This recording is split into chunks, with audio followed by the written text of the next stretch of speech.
안녕하세요. 여기는 동대문 역사문화공원역입니다. 영상을 여기서 시작하는 이유가 있는데요. 그거는 나중에 다시 말씀드리기로 하고요. 먼저 복부 비만 이야기부터 해보겠습니다. 아마 이제 40대 이상 분들 최대 고민 중 하나가 복부 비만, 그러니까 배가 자꾸 튀어나온다는 건데요. 저도 이제 30대 중반을 넘어가니까 눈에 띄게 배가 나오기 시작하더니 관리를 소홀히 했더니 나중에는 이제 옷으로 가릴 수 없을 정도로 이제 배가 나오더라고요. 뭐 겉으로 볼 때 티가 날 정도로 이제 배가 나오면 진짜 무슨 옷을 입어도 이제 스타일이 좀 살질 않고 자존감도 좀 떨어지더라고요. 뭐 거기에 또 복부 비만은 당뇨병, 고혈압, 고지혈증, 동맥경화, 중풍, 심장병 같은 뭐 이름만 들어도 무시무시한 병들의 원인이 되는데요. 그나마 이제 40대일 때는 잘 못 느끼는데 이제 60대가 넘어가면 본격적으로 이제 복부 비만이 건강에 이제 직접적으로 영향을 주더라고요. 저희 아버지도 이제 복부 비만이 좀 심하게 있으셨는데 60대 후반에 이제 뇌경색이 오셔서 이제 큰일 날 뻔했었습니다. 다행히 큰 병으로 이어지지 않고 꾸준히 병원 다니면서 이제 처방받고 관리를 잘 하고 계십니다.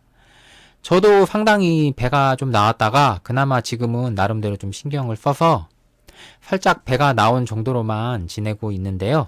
나중에 이제 60대 이후를 생각해서라도 복부 비만은 열심히 관리를 좀 해야겠다는 생각이 듭니다. 저는 이제 복부 비만 그 중에서도 마른 비만이라고 하죠. 이제 그러니까 이제 전체적으로 마른 체형인데 복부에만 이제 지방이 쌓이는 스타일인데요. 이제 제가 그나마 복부 비만을 관리했던 이야기를 여러분들께 이제 들려드리고자 합니다. 저는 뭐 운동은 좀 아주 싫어하는데요. 이제 그나마 걷는 건 좋아합니다. 이제 복부 비만에는 이제 유산소 운동이 좋다는 건 너무 잘 알려진 사실이고, 그중 이제 대표적인 유산소 운동이 이제 걷는 거죠. 그래서 이제 될 수 있는 한 꾸준히 이제 걸어 다니려고 노력하고 있고요. 그리고 이제 먹는 게 굉장히 중요한 것 같아요. 무슨 다이어트나 지방을 줄여준다는 약 이런 것보다는 최대한 이제 본인의 식생활에서 탄수화물과 당 섭취를 좀 줄이고 의식적으로 이제 단백질 섭취를 좀 늘려야 하는 것 같습니다. 복부 비만이 이제 심해지고 이제 제 식습관을 좀 살펴보니까 탄수화물은 너무 많이 먹고 단백질은 너무 적게 먹고 있더라고요. 뭐 탄수화물을 필요 이상 많이 먹으면 이제 그게 다 열량으로 이제 몸에 축적되는 건데 이제 기본적으로 운동량도 적으니까 잘 소모도 되질 않고요. 또 당분 그 중에서도 이제 기타화당 같은 좋지 않은 당을 많이 섭취해서 몸에 빠르게 이제 혈당이 올라가고 그게 또 이제 과열량으로 몸에 쌓이고요. 그리고 또 단백질은 너무 적게 먹으니 이제 가지고 있는 근육도 유지가 잘 안 되어서 몸에 이제 근육량이 계속 줄고 근육량이 또 줄면 기초대사량이 줄어서 이제 몸에 과섭취한 탄수화물 열량이 또 그대로 쌓이게 되는 것 같더라고요. 그래서 이제 최근에는 제가 먹는 것을 살 때는 이제 항상 뒤쪽에 성분표를 보는 것이 이제 버릇이 됐습니다. 탄수화물 함량 높은 것과 당, 그 중에서도 이제 기타과당이 들어간 식품은 웬만하면 이제 구입하지 않고요. 단백질 함량이 높은 식품을 좀 의식적으로 먹고 있어요. 한 끼나 뭐 두 끼 정도는 계란이나 두부, 고기류를 탄수화물 섭취 없이 한 끼 식사로 좀 먹고, 그래도 하루 섭취 단백질이 좀 부족하다 싶으면 프로틴을 물에 타서 좀 한 잔 마십니다. 그렇게 좀 오래 먹다 보니까 배 나온 것이 조금씩 들어가긴 하더라고요. 걷기 운동도 할 수 있는 한 좀 꾸준히 해주고요.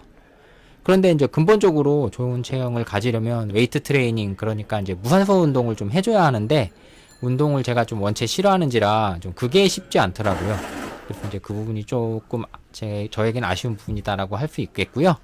심한 복부 비만인데 운동을 싫어하셔서 관리가 힘드신 분들은 일단 뭐 걷기 운동 좀 하시고 식단 관리만 좀 해주시면 이제 튀어나온 배가 어느 정도는 관리가 되지 않을까 싶습니다. 복부 비만 이야기는 좀 이 정도로 마치고, 이제 왜 이곳에서 영상을 찍었는지 이제 말씀을 드리면, 여기는 이제 제가 가끔 걷기 운동 코스로 좀 이용을 하는 곳입니다. 아시는 분들은 아실 테고 모르시는 분들도 계실 텐데요. 동대문 이제 역사문화공원역부터 이제 시청역까지 지하도로 쭉 연결이 되어 있거든요. 2호선 라인을 따라서 이제 연결이 되어 있는데 걷기에 나쁘지 않은 코스입니다. 뭐 대부분 평탄한 길로 쭉 이어져 있고요. 이 코스의 장점은 이제 걷기에 날씨가 좋지 않을 때 편하게 걸을 수 있는 코스입니다.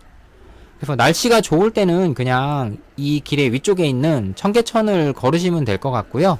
겨울이나 뭐 한여름 그리고 비가 오거나 할 때 걷기에 이곳이 딱입니다. 동대문 역사문화공원에서 이제 시청역까지 쭉 걸으시면 대략 제 걸음으로 약 4,500보 정도 나오는 것 같고요. 왕복이면 대략 하루 추천 걷기 운동 걸음 수인 1만 보 정도가 될 것 같습니다.